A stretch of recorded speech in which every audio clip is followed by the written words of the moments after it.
Olá, amigos, sejam bem-vindos a mais um vídeo do meu canal. Eu sou o Lucas Knaip e vamos falar sobre o Bodo Glimt, que vence o Manchester City por 3-1, uma das piores atuações do City no ano. E olha que a gente já vê de uma atuação pavorosa, que eles foram massacrados pelo Manchester United do Michael Carrick, e agora a gente vê eles levando esse couro do Bodo Glimt na Champions, e não é um bom sinal, né? Ainda mais um time que foi inteiraço, né? Tipo assim, o time titular, é um time que teve o Haaland, o Rodri, que olha, o Rodri, hein? Esse foi amaldiçoado depois que ganhou a bola de ouro dele, né? Porque ele teve a lesão lá, que tirou ele de uma temporada inteira, tá com dificuldade de ter sequência e tá jogando mal, né? Hoje foi expulso de uma maneira muito bocó, né? Porque ele leva um cartão amarelo aos 61 minutos e no minuto seguinte já faz mais uma falta e é expulso, né? O jogador, ele tem que ter ciência quando ele tá com cartão amarelo, ele não pode cometer a estupidez daquela, né? E a jogada é muito infantil, aquele é o tipo de cartão que você não pode passar pano nunca,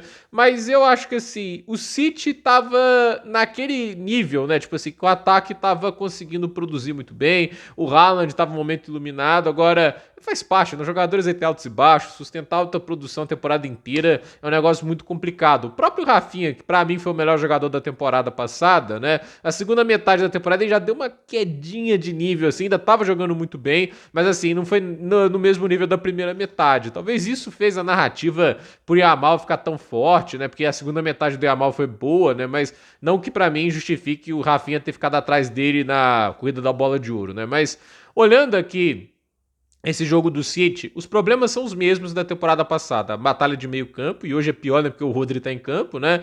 E as laterais do City são muito expostas. E eu já falei aqui, Matheus Nunes não é lateral. As pessoas podem falar, não, que ele quebra o galho. Mas quebrar o galho não é bastante. Assim, eu acho muito ofensivo um time que tenha dinheiro para fazer qualquer coisa, né? Quanto dinheiro o City gastou desde a janela de janeiro do ano passado até essa? É grana pra caramba. Já contrataram aí o Semenyo e o Mark Guehi, né? Assim, não é falta de dinheiro que o City tem. Eles não precisam de um quebra-galho na lateral esquerda como o Matheus Nunes, como volante, né?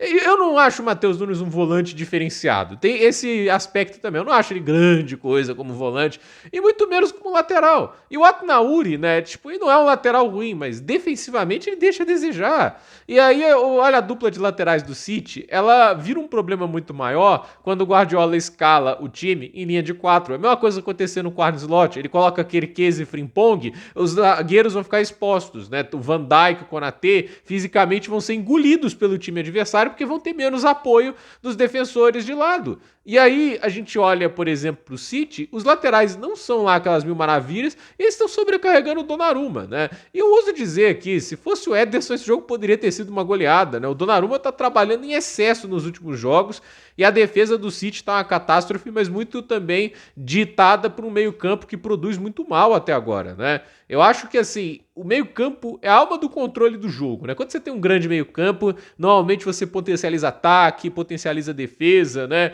O meio-campo foi a chave para muitos times conseguirem temporadas brilhantes. Aquele time do Ancelotti que ganhou a última Champions no Real Madrid, né? Que tinha 4 no meio-campo, Bellingham ali, aí tinha um Cruz mais recuado, era Valverde e Camavinga jogando pelos lados do meio-campo, aquele losango, né? Foi o meio-campo que construiu aquele time. Não à toa, assim, não é a chegada do Mbappé que, a meu ver, desmontou tudo. Óbvio que isso acaba interferindo, né? Mas a mudança de esquema para voltar o meio-campo para a linha de 3, né? E aí você não tem um volante específico, você tem jogadores que ganham mais responsabilidades ali. Aí o negócio saiu de eficiência, né? Saiu ali do fluxo, né? E o meio-campo não se encaixou dessa maneira, né? O Bellingham não conseguiu lidar com mais responsabilidades defensivas. Então, a gente sabe que o meio-campo é muito crucial, e hoje o Manchester City tem um meio-campo que está assim, tendo muita dificuldade de controlar os adversários, né? Não é a primeira vez, mas de novo, né? O meio-campo do City é um meio-campo que assim tem suas qualidades ofensivas, mas não tem dado apoio para a defesa, tem perdido muitas batalhas. E o Bodo Glimt, com ótima transição, com uma armação muito rápida, tem superado esse meio-campo até com relativa tranquilidade. E aí fica a situação. Como o City não controla jogos, como quase toda a santa partida dos adversários levam perigo, criam oportunidades de gol, aí vai ficar muito no que o Donnarumma consegue fazer e no que o adversário consegue aproveitar. Nessa partida, o adversário aproveitou bem e muito bem, e o ataque não produziu. E aí tem essa outra variável, o ataque tem que produzir. Se não tiver o Haaland, quem que vai compensar essa produção? O Marmoush até agora não produz aquilo que se imaginava e não joga na função que ele jogava no Frankfurt, né?